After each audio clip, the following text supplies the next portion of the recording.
Nel, ano-ano ang mga tinalakay ni Pangulong Marcos Jr. sa mga lider ng Vietnam at Cambodia?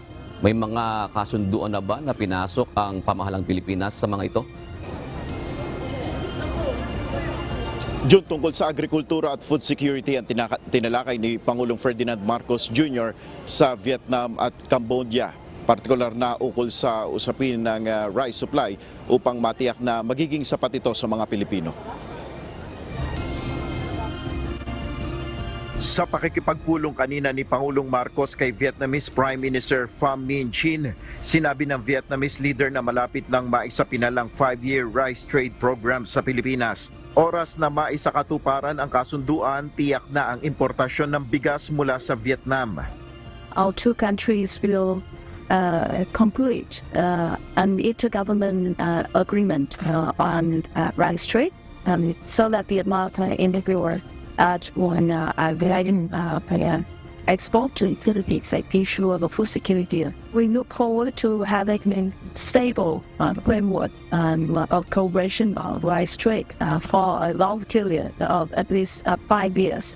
And with that, we thank our official thing, and you can also ensure our Kinilala naman ni Pangulong Marcos ang estado ngayon ng merkado at ang pangangailangan ng mga bansa na mag-adjust o magbago ng polisiya. Umaasa ang Pangulo sa patuloy na kooperasyon sa iba't ibang larangan at negosasyon sa Vietnam.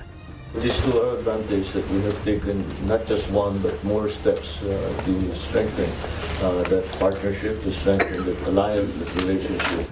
Ang Vietnam ay nagsusupply sa Pilipinas ng 90% mula sa rice imports.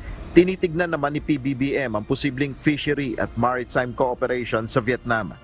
Nakipagpulong rin si Pangulong Marcos kay newly elected Cambodian Prime Minister Hun Manet.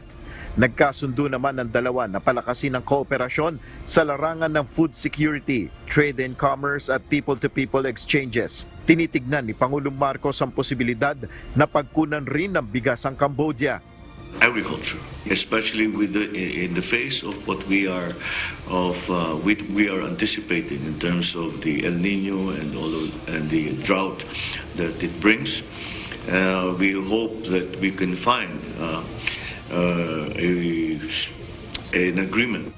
Target naman ng Cambodia ang 1% share mula sa market ng imported rice sa Pilipinas sa taong 2024. Ilang pagpupulong pa ang dinaluhan ni Pangulong Marcos tulad ng ASEAN-India Summit, East Asia Summit, kasama dito ang Australia, China, India, Japan, New Zealand, Korea at US. Dumating din sa ASEAN Summit si United Nations Secretary General Antonio Guterres. Kinilala niya ang mahalagang ambag ng ASEAN sa pagpapanatili ng kapayapaan sa rehiyon, partikular sa South China Sea.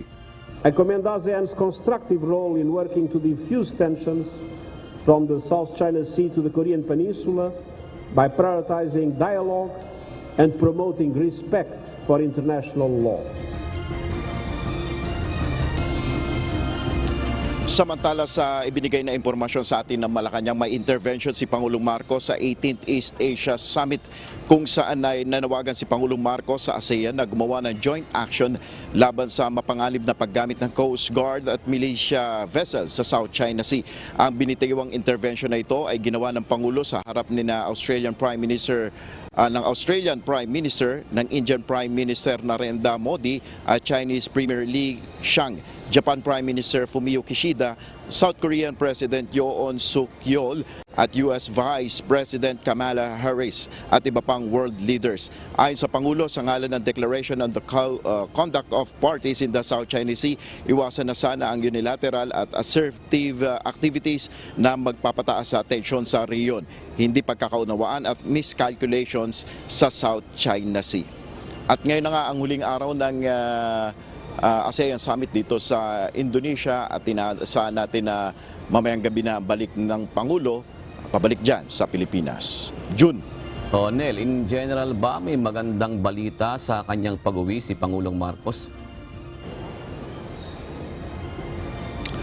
Isa dyan yung nakuha niyang investment mula sa mga Indonesian companies na umaabot sa 22 million US dollars investment na inaasahang lilikha din ng trabaho. At yung nilalayon nga niya na makipag-usap sa mga rice importing countries na nais niya ngang isulong itong importation ng bigas, mapalakas pa yung supply natin, ay nagawa naman niya gaya ng kanyang sinabi bago siya din umalis. At pangatlo, yung tungkol sa usapin sa West Philippine Sea na kanyang laging binabanggit na kanyang isusulong sa mga international fora na katulad nga nitong ASEAN, na makumbinsi din yung ibang ASEAN member states na umaksyon din laban nga dito sa patuloy na tensyon sa South China Sea, June. Last na lang, Nel. Natanong ba ng mga kawani ng Philippine media si Pangulong Marcos hinggil sa pagre-resign ni Undersecretary Shelo Magno ng Department of Finance? June, inihintay nga natin yung pagkakataon na sana nga ay may press briefing ang Pangulo doon pa lamang sa day 1 hanggang dito sa mga ongoing na activities. Pero as of now ay wala pa tayong pagkakataon para makapanayam ang Pangulo sa iba pang mga issue. Alright, maraming salamat. Nel Maribuhok nag-uulat ng live mula sa Jakarta, Indonesia.